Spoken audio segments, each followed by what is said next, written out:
Hello everybody, Hector and I are going to read today Stanley's Stick by John Higley. Down you go, Hick.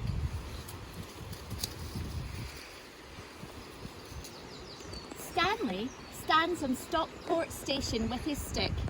Stanley always carries his stick with him. Stanley's stick was once part of something tall and grand, and it will never return, but it can still be a stick as best as it can. Stanley has a lot of stick activity, like pretending the stick is a whistle or a banana that is quite straight. You don't have to be great, like pretending the stick is a match to catch the world aflame. There is a game after sticky game. Look, it's a dinosaur that's extinct. It's a Stickosaurus. Grrr. Stanley has tried out some names for his stick, like Starry and Moon, but those names were all the wrong shape. For a while, he likes Stirry, but that is better for a spoon.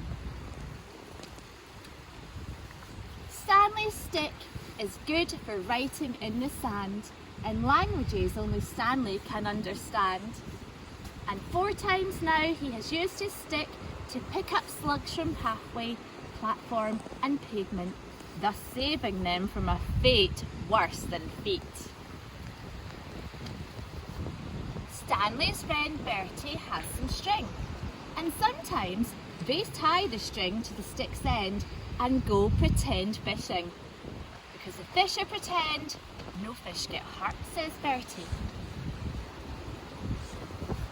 So here is Stanley standing on the station, taking his stick for a short stay at the seaside with his mum and dad. The train pulls in. Down at the sea, Stanley goes down to the side of the tide. His folks take stock of Stanley standing in the stand, stick in hand. What is he doing? Maybe, the boy thinks, it's time for the stick to be taken for someone else to join. Stanley hurls his stick into the wide tide. Gosh, with a tiny splosh for something that has been so big in Stanley's days. The sea picks up the stick and tucks it into itself. Stanley is stickless. The next morning, back at their spot on the beach, the tide is out. Stanley treads towards the spreading sea. Boat rides see back on the distance. Stanley decides to look for interesting sticks, for other sticks which have been carried twiggy back upon the turning tide. Soon he stumbles upon a stick alone upon the shore. It's quite different from the stick he had before. It's wonky. The stick is an unusual saxophone.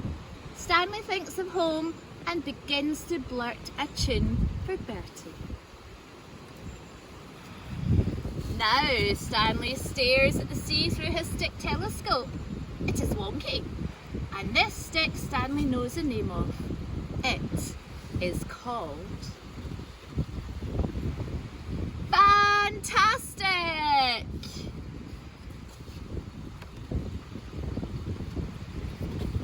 Stanley's Fantastic. The end.